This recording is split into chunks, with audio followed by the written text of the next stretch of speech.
Hi, this is Nick Mowry with SecondYou, and today I want to talk to you guys about your first task with the SecondYou Go application. And before we get started with that, though, I want to talk to you about what is the SecondYou Go application. It just came out. We just actually created it here, and it's currently on the iOS and the Play Store. So the SecondYou Go application is a virtual assistant in your pocket. It has 6 different categories with over 26 different real estate tasks that you can select from. Anything from CRM to video editing to prospecting. So you can do all kinds of different types of tasks through this application. So who's it for? Well, it's for any real estate professional that's looking to get back their time. Okay, someone that needs help in their business. Maybe they don't need a full-time person, but they need to get a lot of different types of tasks done. Probably somebody who needs an assistant for 40 hours or less per month. Okay. So the other thing to keep in mind is that, the SecondYou Go application is more of like a task-based system, right? You're not going to get a dedicated person that's going to be working with you, but any sort of real estate task that you want to get done, you can request it through the application. It's going to go out to one of our management people. They're then going to delegate it out to one of our professionals in that area. So whether it be an admin person who's been trained on all the different admin tasks, or it's going to go to someone who specializes in prospecting or video editing or specific real estate tasks, possibly like transaction management. So one of the nice things about using the application is that you're going to get access to like a team of professionals. You're not just going to have one person who may be good at one thing but not good at some other things, right? So you're going to get a little bit of everybody to help you out in your business. So let's go ahead and get started then. Let's talk about that first task and how you get started with the SecondYou Go application. So I'm gonna go ahead here and get on my phone, and we'll end up sharing the screen here on the video. So let me just go ahead and get in here first. Okay, so the first thing you're gonna do once you get in the application and you download it is you're gonna want to go into your profile, and you're gonna edit your profile, update it with all your current information. Okay, once that's complete, you're gonna go down to the More section.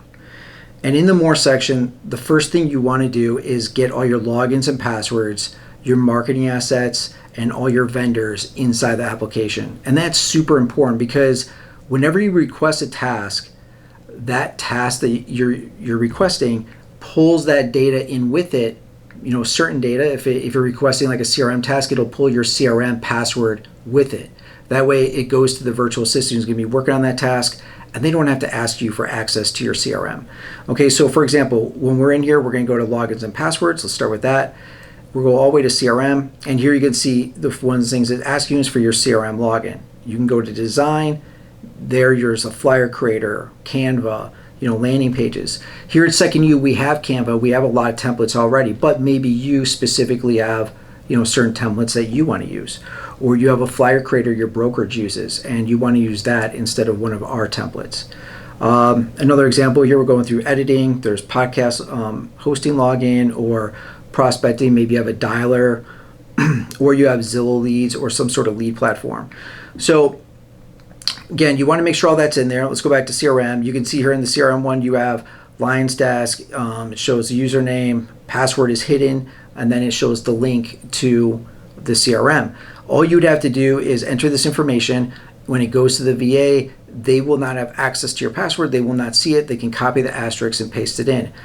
But make sure you don't use any banking passwords. It's always important to not use the same passwords you do with financial stuff as you do for this, okay?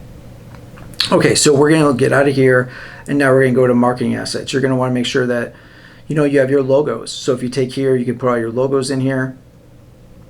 You can put your company logos in here. Any preferred colors, preferred fonts, intros and outros to videos or podcasts. That way the virtual assistant doesn't have to ask you for them, right? It's already in here. Again, they don't have to go back and ask you for it. And then you're gonna want to put all your vendors in. Who's your title company, your lender, inspector? Where do you get your pictures from? Where do you order your sign or your post or your lot box? If that stuff's in here when you request a specific task, the VA will use those resources to execute the task. Okay, if there's something, in addition to whatever it is you think that they may use, you can always chat with them through the chat function, which we will go over here shortly. Okay, so next let's take a look at the the main part of the screen where it has the 6 different categories. All right, so here you can see you have CRM, design, editing, prospecting, real estate, and social media. And let's just kind of go through them and take a look what's there, right? So here, if you're in CRM, you can see you have adding contacts, campaign, clean, organize, and update, calling your CRM. You have different design tasks, different editing, whether it's podcast or video, prospecting, either dialing, or you could build lists or skip tracing. And then you've got real estate specific tasks like, doing a listing contract or a purchase contract. And here they're not writing your contracts, but what they'll do is, organize your paperwork. There's a list of things. So like, let's go into here, listing contract. You would just enter the address. And here your options are create online file required documents, order pictures. You can specifically check out the boxes that you want and then submit it, and it will only charge you for the things that you're looking for, right? So maybe all of them would be 20 credits, but maybe if you just select a couple of them, you're only going to pay 10 credits. So it just depends. But anyway, there's open house, different types of tasks, marketing and property tasks, purchase contract tasks, all kinds of stuff. And then you go over to social media, and you have different types of tasks for that as well. Let's just go to a simple one to start. We're going to go over to design just to kind of show you how it works. We'll go to a flyer. We'll create a just listed flyer. And all we would do here is we're just going to put the address in. So let's just go 1234 North 32nd Street. And we'll just call it Phoenix, Arizona 85032. Okay, and the reason all we have to do to create a flyer is enter an address. Okay, and then all you're going to do from there is select the flyer type that you want. So here there's 3 different examples of different flyer selections you can have, or you can use your flyer creator like we talked about before.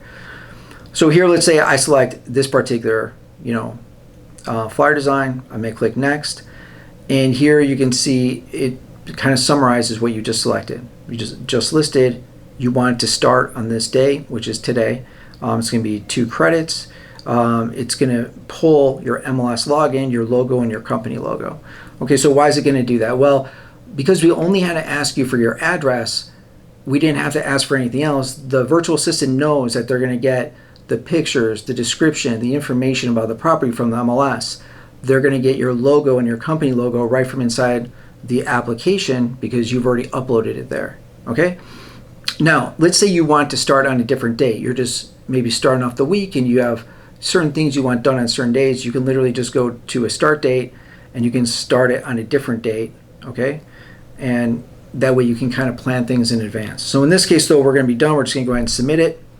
It says we saved 2 hours of working on a flyer. And now let's see where that goes. So once you do that, now it's going to go to our back end. One of the managers are going to give it to one of our design people. They're going to go ahead and design that flyer for you and ultimately send it back. A task like that will probably take, it's not going to take them long to do, but there's typically a 24-hour turnaround time. You may get it before that. So let's say we're going to go look at schedule though. That's where we go next. So if I'm in schedule, here we can see that the flyer is here. If we click on it, we can see all the details of that flyer. Okay, we can cancel it if we want. We can go ahead and chat, to somebody about the flyer. And then you can see here at the top, there's a manager and virtual assistant. So you're going to talk to virtual assistant first, but if you needed to escalate something, you can talk to a manager. Okay. So I'm going to go ahead and back out of. Well, we can go ahead and we can cancel it, right? Because we'll leave it because I'm going to show you guys a couple other things. So we'll leave that there. The next thing, once that flyer is there and on the day that you wanted it to do, like to start, one of the people, again, or one of our managers are going to go ahead and assign it to somebody. And once it's assigned to somebody, it's going to move to pending.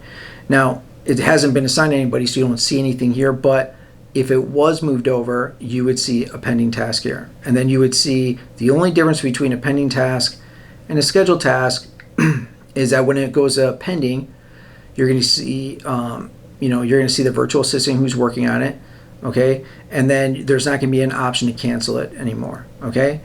Once it's completed, it will move over to the completed task, okay? And then on the top here, you can also see how many credits you have. But In the before it gets completed, just so you know, you will get, especially when it's a flyer, you're gonna say, hey, you can either revise this flyer if there's something you want different about it, or you can mark it as complete. Once you mark it as complete, it moves over to completed. Okay. All right. The last thing I kind of want to show you is the bottom buttons down here. There's challenges and then there's chat.